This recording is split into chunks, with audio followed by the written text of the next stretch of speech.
Bali has come a long way since the first bombings more than 10 years ago, and that's not just through rebuilding and healing, but how the country responds to natural disasters or acts of terrorism. The Crisis Response Centre plays a big part in that. It was built to overcome weaknesses surrounding disaster management, which were exposed following the bombings and the 2004 Boxing Day tsunami. The Territory's Health Minister Robyn Lambley toured the facility today as part of her first overseas trip. I was very impressed with what I heard. It sounds like they've led the world to some extent in setting up this type of tsunami response. As well as security cameras targeting hotspots in tourist areas, the centre also controls the tsunami warning sirens, which have been built in the most heavily populated districts.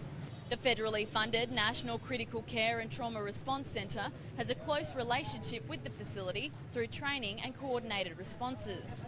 So that when a disaster does occur, we're well coordinated, we're expedient in the response, and indeed our command and control mechanisms, along with communication, are among the best in the world. That link all the more obvious during this week's APEC summit. The Trauma Centre was invited by Bali's Ministry of Health to prepare contingencies for the event, which, as you can imagine, was a huge logistical exercise. We have 4 teams of 6 plus 24 ambulances, plus we're setting up 3 medical centres plus a private hospital.